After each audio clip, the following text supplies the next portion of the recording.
세금보다 무섭다는 건강보험료? 이제 헷갈리지 마세요.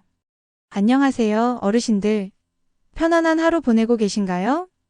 요즘 우리 어르신들 사이에서 세금보다 건강보험료가 더 무섭다는 이야기가 많이 들려오곤 합니다. 은행에 꼬박꼬박 모아둔 예금에서 이자가 나오거나 투자한 법인에서 배당을 받으면 좋기는 한데 이게 또 건강보험료를 올린다고 하니 여간 신경 쓰이는 일이 아니실 겁니다.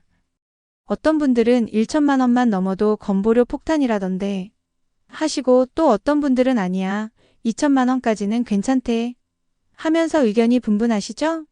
도대체 뭐가 맞는지, 내 금융소득 중 어떤 것이 건강보험료를 올리는지 들어도 늘 헷갈리셨을 거예요. 걱정 마세요. 오늘 이 자리에서 제가 어르신들의 헷갈림을 시원하게 해결해 드리겠습니다. 복잡한 용어는 쉽게 풀어서 설명해 드리고 어르신들의 상황에 딱 맞는 맞춤형 정보와 지혜로운 관리 방법까지 꼼꼼하게 알려드릴 테니 두 손 편안히 잡고 잘 따라와 주세요. 대신 영상을 시작하기 전 구독과 좋아요는 모두 무료이오니 한 번씩 눌러주시면 감사하겠습니다. 1. 금융소득 기준 1천만 원? 2천만 원? 무엇일까요? 정답은 내 상황에 따라 다르다입니다. 가장 궁금해하셨을 이 질문부터 시원하게 풀어드릴게요. 건강보험료의 기준이 1천만 원이 될 수도 있고 2천만 원이 될 수도 있다는 사실. 건강보험료를 따질 때는 크게 두 가지 경우로 나누어 생각해야 해요. 바로 직장 가입자와 지역 가입자입니다. 아직 직장에 다니시는 직장 가입자 어르신들, 아직 회사에 다니시면서 월급을 꼬박꼬박 받으시는 어르신들은 직장 가입자에 해당되시죠. 직장 가입자는 원래 월급에 따라 건강보험료를 내고 계실 거예요. 그런데 월급 외에 은행 이자나 주식 배당금 같은 금융소득이 추가로 생기면 얘기가 조금 달라집니다. 월급 외에 다른 소득이 전혀 없는 경우, 만약 어르신이 회사에서 받는 월급 외에는 다른 수입이 하나도 없고 오직 금융소득만 있으시다면 금융소득이 연간 2천만 원을 넘을 때부터 건강보험료가 추가로 부과됩니다. 즉, 2천만 원까지는 안심하셔도 된다는 말씀이죠. 내가 2천만 원이나 벌다니 좋으면서도 걱정되네 라고 생각하실 수도 있어요. 하지만 어르신, 기쁜 소식입니다. 2천만 원을 넘는다고 해서 전체 금융소득에 보험료가 붙는 것이 아니라 2천만 원을 초과한 금액에 대해서만 추가 보험료가 매겨진답니다. 예를 들어 2,500만 원의 금융소득이 있었다면 500만 원에 대해서만 추가 보험료가 붙는 식이지요. 월급 외에 다른 소득, 사업 소득, 월세 소득 등이 또 있는 경우, 어떤 어르신들은 월급도 받으시지만 작은 사업체를 운영하시거나 가지고 있는 건물에서 월세를 받으시거나 혹은 외부 강의를 나가서 추가적인 수입을 얻으시는 경우도 있을 겁니다. 이렇게 월급 외에 다른 소득이 있으신 직장 가입자 어르신들은 조금 더 꼼꼼히 따져봐야 해요. 이때는 월급 외의 모든 다른 소득, 금융소득 포함을 합친 금액이 연간 2천만 원을 넘는지 안 넘는지가 기준이 됩니다. 여기서 아주 중요한 포인트가 하나 있어요. 만약 어르신의 금융소득이 연간 1천만 원 이하라면 이 금융소득은 다른 소득과 합산하지 않는다는 사실입니다. 쉽게 말해 이자나 배당금이 1천만 원도 안 되니까 이건 그냥 봐줄게 하는 거죠. 그러니 월급 외에 다른 소득이 있으신 직장 가입자 어르신이라면 금융소득을 1천만 원 넘지 않게 관리하시는 것이 가장 현명합니다. 그래야 다른 소득과 합산되지 않아 2천만 원 기준을 넘기지 않고 건강보험료 폭탄을 피할 가능성이 높아지니까요. 은퇴 후 지역 가입자 어르신들, 이제 퇴직해서 회사도 안 다니는데 건강보험료가 더 걱정이야 하시는 어르신들이 정말 많으실 거예요. 직장에서 은퇴하시면 지역 가입자로 전환되시는데 이때부터는 건강보험료 부과 방식이 직장 가입자와는 완전히 달라집니다. 재산이나 소득이 많을수록 보험료가 확 올라갈 수 있거든요. 지역 가입자는 금융소득 1천만 원이 기준입니다. 지역 가입자 어르신들은 금융소득이 연간 1천만 원을 넘지 않게 관리하는 것이 매우 중요합니다. 직장 가입자와는 달리 지역 가입자는 금융소득이 1천만 원을 단 1원이라도 초과하면 그 초과된 금액에 대해서만 보험료가 붙는 것이 아니라 금융소득 전체에 대해 건강보험료가 부과됩니다. 예를 들어 1,200만 원의 금융소득이 있었다면 200만 원 초과분만 아니라 1,200만 원 전체에 대해 보험료가 붙는다는 말이죠. 그러니 지역 가입자 어르신들은 금융소득이 절대로 1천만 원을 넘지 않도록 철저하게 관리하시는 게 가장 중요하다고 볼 수 있습니다. 자, 이제 정리해 볼까요? 월급만 있는 직장 가입자 금융소득 2천만 원 안 넘게. 월급 외에 다른 소득이 있는 직장 가입자 금융소득 1천만 원 안 넘게. 지역 가입자 은퇴 후 금융소득 1천만 원 안 넘게. 관리해 주시면 됩니다. 2. 자녀 밑으로 들어가고 싶은 피부양자 어르신들. 자녀가 직장에 다니신다면 그 자녀의 건강보험에 피부양자로 등록되어 건강보험료를 내지 않는 것이 가장 좋죠. 그런데 이 피부양자 자격을 아무나 가질 수 있는 건 아닙니다. 재산과 소득 두 가지 요건을 모두 충족해야만 자격을 유지할 수 있어요. 재산 요건 집값이 얼마냐에 따라 달라져요. 집 공시가격이 9억 원 이하라면 소득이 2천만 원을 넘지 않으면 피부양자 자격을 유지할 수 있습니다. 집 공시가격이 9억 원 초과 15억 원 이하라면 소득이 1천만 원을 넘지 않아야 합니다. 이 기준을 넘으면 피부양자 자격이 사라지고 지역 가입자로 전환됩니다. 집 공시가격이 15억 원을 넘는다면 아쉽지만 소득과 관계없이 피부양자 자격은 유지할 수 없습니다. 바로 지역 가입자로 전환되세요. 소득 요건 금융소득과 다른 소득의 합이 중요해요. 위에서 말씀드린 재산 기준에 따라 소득 기준이 1천만 원 또는 2천만 원이 되는 것이죠. 이때 소득은 금융소득뿐만 아니라 연금소득, 사업소득 등 모든 소득을 합친 금액을 말합니다. 그러니 어르신들의 주택 공시가격을 먼저 확인하시고 거기에 맞는 소득 기준을 넘지 않도록 금융소득을 포함한 모든 소득을 잘 관리하시는 것이 중요해요. 특히 재산세 과세 표준이 높은 어르신들은 금융소득이 1천만 원만 넘어도 피부양자에서 탈락할 수 있으니 더욱 주의하셔야 합니다. 3. 해외 주식 투자? 매매 차익은 건보료에 영향 없을까요? 요즘은 젊은 사람들뿐만 아니라 우리 어르신들도 해외 주식 투자를 많이 하시더라고요. 5월 소득세 신고 기간에 해외 주식 배당금 때문에 종합소득 신고 대상이 되셨다는 분들도 계셨고 해외 주식 ETF 매매 차익이 건강보험료에 들어가는 건지 궁금해 하시는 분들도 많으셨죠. 어르신 걱정 마세요. 세금과 건강보험료에 어떤 영향을 미치는지 지금부터 쉽게 설명해 드릴게요. 먼저 세금 이야기를 해볼게요. 소득이 있는 곳에 세금이 있다는 말 들어보셨죠? 돈을 벌면 그에 맞는 세금을 내야 합니다. 개인이 내는 세금은 크게 세 가지로 나눌 수 있어요.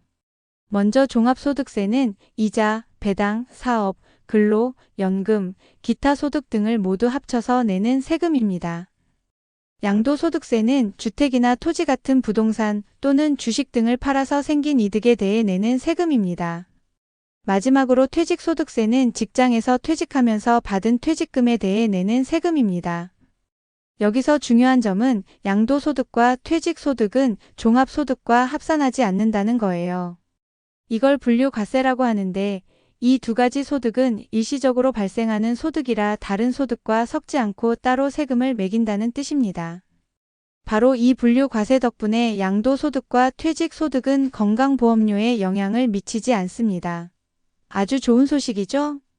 그럼 해외 주식 투자 수익 발생 시 건강보험료는 어떻게 달라질까요? 이제 어르신들이 궁금해하실 투자 상품별 과세와 건강보험료 영향을 살펴볼게요. 주식 배당금 국내해외 모두. 국내 주식이든 해외 주식이든 주식을 가지고 있어서 받는 배당금은 모두 배당소득으로 분류됩니다. 이 배당소득은 앞에서 설명드린 금융소득에 포함되어 기준 금액을 넘으면 건강보험료에 영향을 미치게 됩니다.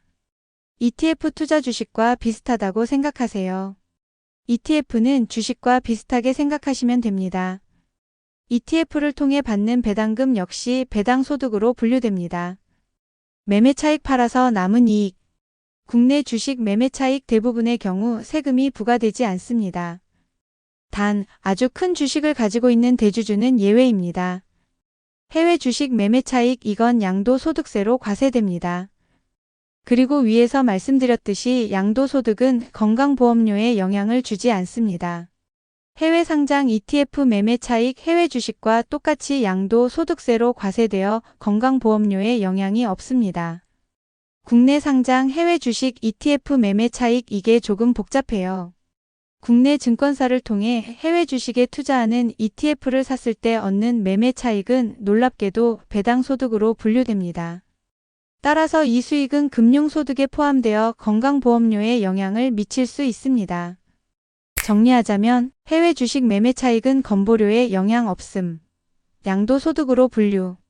배당금 국내, 해외, 국내 상장 해외 ETF 모두는 건보료에 영향 있음. 배당소득으로 분류. 국내 상장 해외 주식 ETF 매매 차익은 건보료에 영향 있음. 배당소득으로 분류. 헷갈리시죠? 핵심은 양도소득은 건강보험료와 상관없고 배당소득은 건강보험료와 상관있다는 점입니다. 세금은 누가 더 유리할까요? 배당소득으로 과세될 때 일반적으로 15.4%의 세금을 먼저 떼고 금융소득이 2천만 원을 넘으면 다른 소득과 합쳐져서 더 높은 세율이 적용될 수도 있습니다.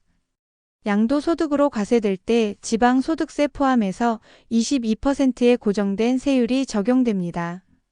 만약 어르신이 다른 소득이 많아서 높은 세율이 적용되는 분이라면 해외 상장 ETF처럼 양도소득으로 과세되는 상품이 세금 측면에서 더 유리할 수 있습니다.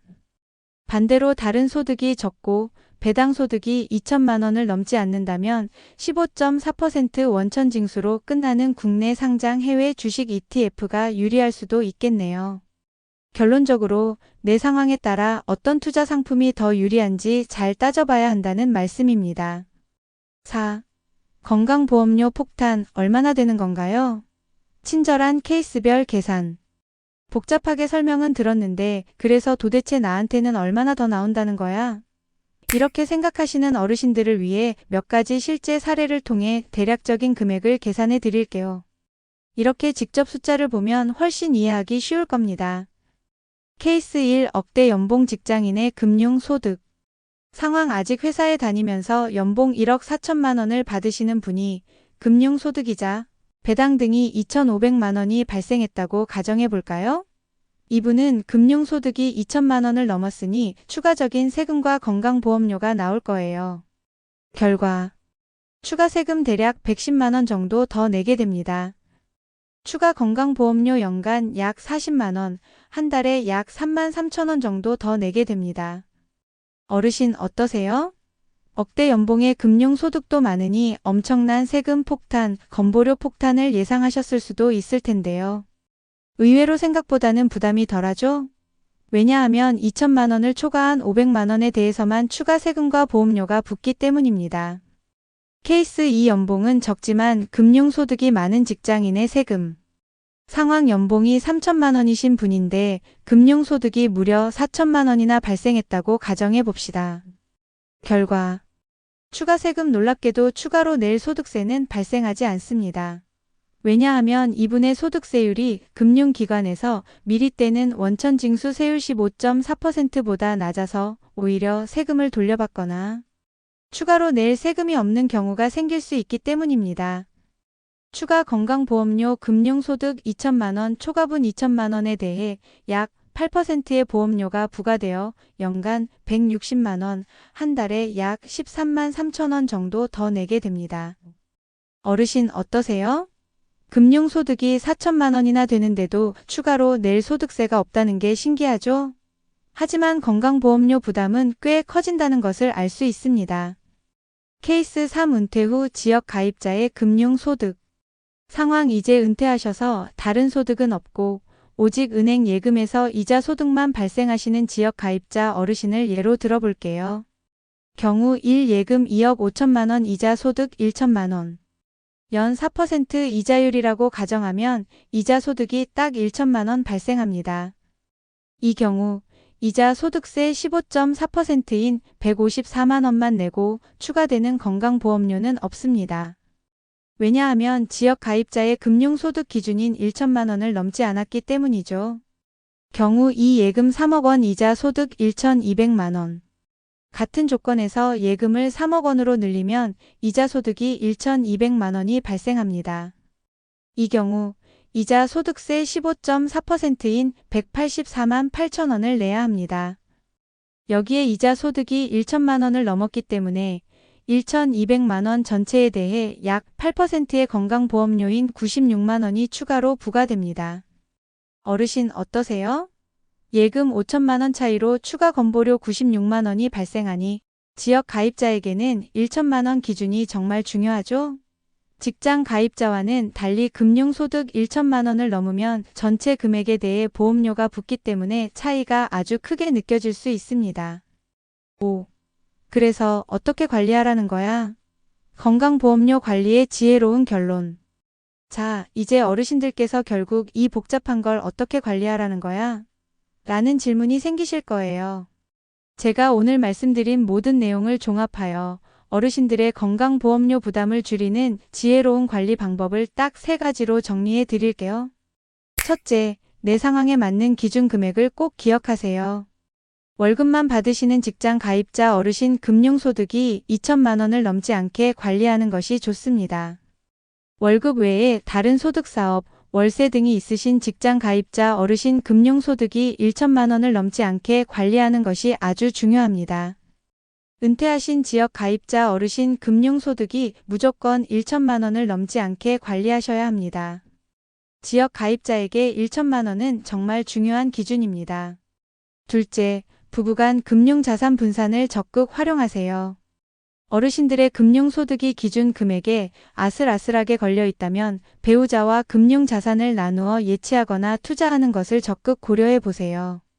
예를 들어 부부 공동 명의로 예금 통장을 개설하거나 각자 명의로 투자 상품에 가입하여 각자의 금융소득을 기준 금액 이하로 낮추는 것이 아주 효과적입니다.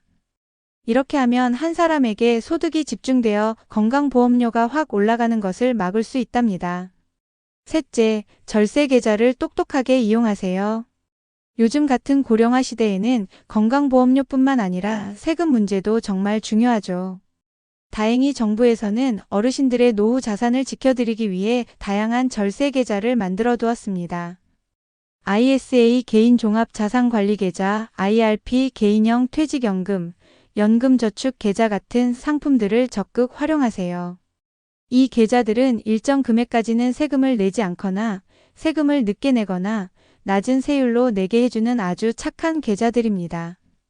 특히 배당을 많이 주는 주식인 고배당주는 일반 증권 계좌보다는 ISA나 연금 계좌에 넣어두고 운용하시기를 강력히 추천드립니다. 이렇게 하면 배당금에 대한 세금과 건강보험료 부담을 크게 줄일 수 있어 어르신들의 소중한 노후 자산을 더욱 튼튼하게 지켜나갈 수 있습니다. 어르신들, 오늘 긴 이야기를 들으시느라 힘드셨죠?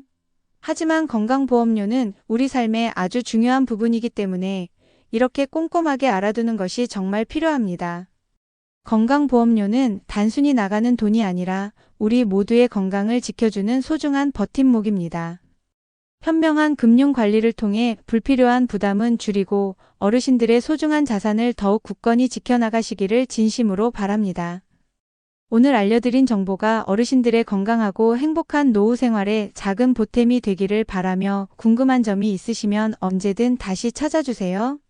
항상 어르신들의 편에서 쉽고 친절하게 설명해 드리겠습니다.